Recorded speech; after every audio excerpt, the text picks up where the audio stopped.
गुरुदेव जय गुरुदेव जय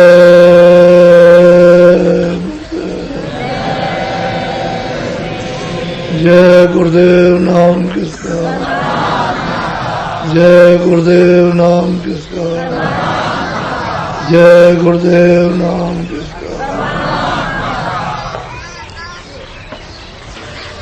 धीरे धीरे धीरे धीरे जैसे घर में बच्चा धीरे धीरे बढ़ता है, घर के छोटे छोटे काम करते हो तो धीरे धीरे, काश्तकार खेती करता है तो धीरे धीरे, दफ्तर के भी काम धीरे धीरे होते हैं। ऐसे ही जो चीज छूटी हुई है, भजन और ध्यान और सुनना, धीरे धीरे उसके नाम को, रूप को, स्थान को, उसकी आवाज को एक दिन में याद करके रमा नहीं कर सकते हो, उसको ध्यान में नहीं ला सकते। धीरे धीरे चित्त में आएगा, धीरे धीरे, एकाएक नहीं। नाम भी उलट फेर कर दोगे तो धीरे धीरे, एक तरफ से धीरे धीरे आएगा। हर एक काम धीरे धीरे उसको पकाना चाहिए, मजबूत करना चाहिए, ताकि हर वक्त चित्त में बस जाए। और धीरे धीरे नहीं तो आज ही हो जाएगा, आज नहीं फिर कर लेंगे, तो वो धीरे नहीं है, वो मन की उड़ान है। और बुद्धि अनिष्ट, बुद्धि ने याद नहीं किया, ऐसे ही मन फिर भागता रहता है। फिर होता यह है कि जब ध्यान और भजन करते हो तो पर्दे कर्मों के कभी अच्छे कभी बुरे, तो जैसे चिकना होता है, कहीं फर्श पर गिर जाए तो पैर फिसल जाता है, तो गिर जाता है तो हड्डी बड्डी टूट जाती है। ऐसे ही पर्दे चिकने तो सट मन भाग जाता है, उसी के साथ बुद्धि चली गई। जब चित्त उधर से हटा, मन गया, बुद्धि गई, बस और कुछ याद नहीं करता। तो धीरे धीरे धीरे धीरे इस तरह स्थिरता आएगी। दृष्टि में भी स्थिरता आती है, सरह सरह धीरे धीरे रुकती है। और सुनने में भी धीरे धीरे धीरे धीरे कान ठहरते हैं,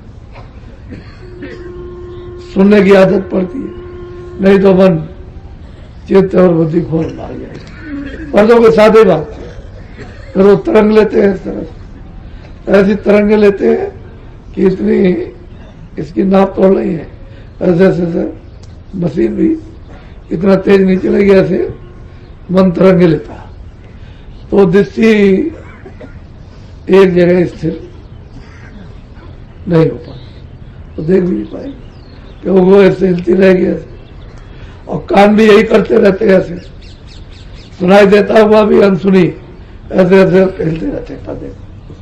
पर्दे के साथ होते हैं, दृष्टि भी पर्दे के साथ होती है। पर्दा हट जाए तो मन को, चित्त को, मन को और बुद्धि को थोड़ा रोक करके रखा जाए, तो धीरे धीरे धीरे धीरे पर्दे पर रोकने की जब आदत बनेगी तो पर्दा साफ होगा। ये गलती रहती है, जो साधक साधना करते हैं ये गलती करते हैं।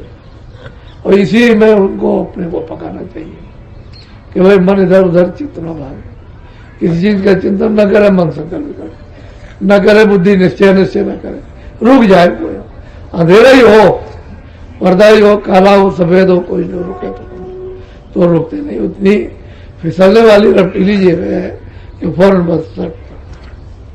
तो अभ्यास जो करते हो उसका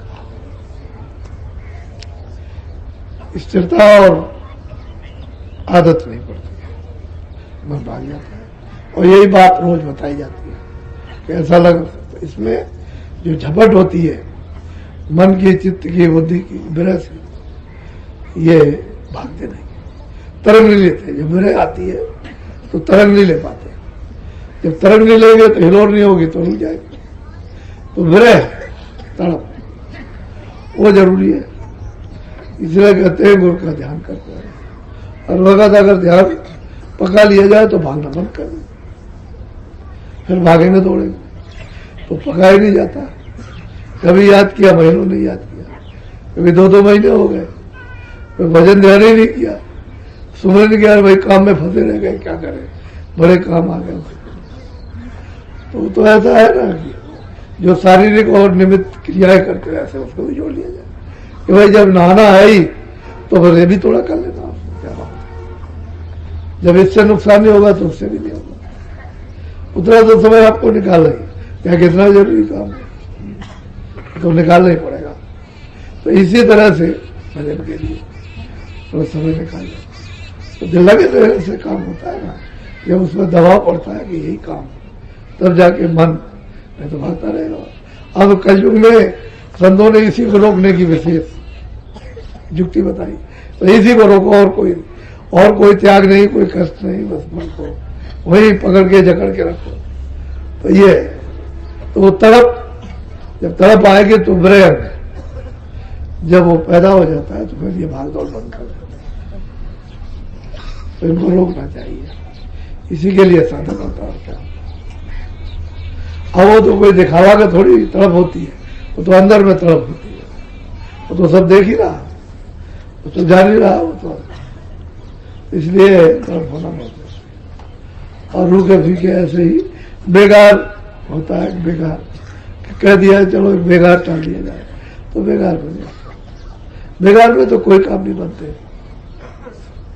ये तो परमात्मा का काम है, जगत का नहीं होता बेकार।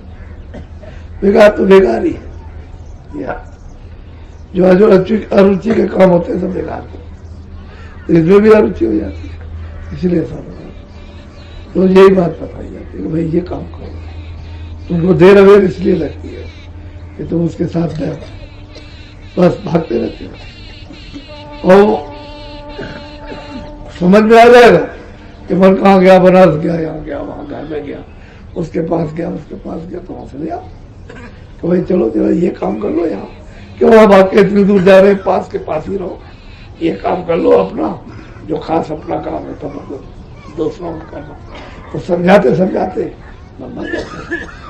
कभी कभी तो मानता है, कभी बहुत मान जाएगा, कभी नहीं मानेगा, नहीं करेगा, कह रहे कुछ गुरु को और माल्या करे, कुछ नहीं समझते, इतना टेढ़ा और ऐठ जाएगा, और मतलब यह है कि भिन्ना जाएगा, नाराज हो जाएगा।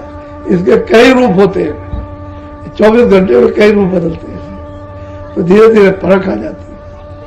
जब परख आ जाएगी तो उसको रोकने लगेगा, तो ठहर जाओ, रुक जाओ जरा, ऐसे होता है। ऐसे नहीं कि बस नहीं हो रहा, हमने किया था और ये नहीं हुआ, और हमने इतने दिन के तो 100 वर्ष लगे रहो, उससे क्या होता है। अरे भाई वस्तु तो ठोर की ठोर है, तो करते रहो, ना के बराबर किया ही नहीं, और दोष लगाते हो, खुद दोषी हो, दूसरों को मर देते हो, तो मन धोखेबाज है। बोलो जय गुरुदेव। और जो करने वाले होते हैं वो कहते नहीं, उनके चेहरे से झलकता के किया है, उनका हाव भाव आके, उनकी बोल और चाल, कदम भी चलते हुए पता चल जाता है कि इन्होंने किया, इनके पास कुछ है। ये रहता हूं कहने सुनने की बात।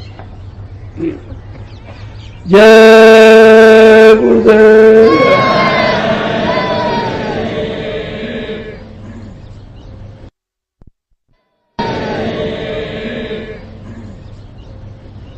ऐसे खराब समय आ रहा तो मालिक ये भी दया करना चाहता और सुलभ कर दिया जाए।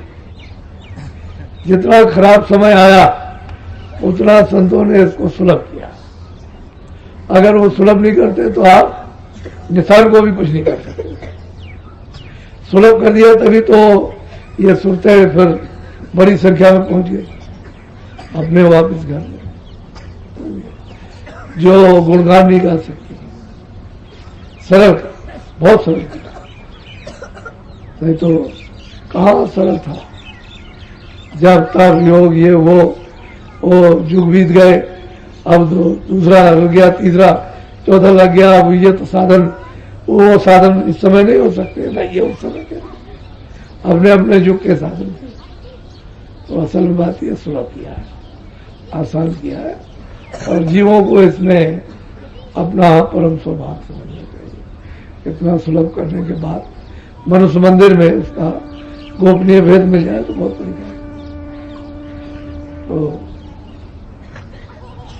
जय गुरुदेव। अच्छा, कौन कौन जाएंगे?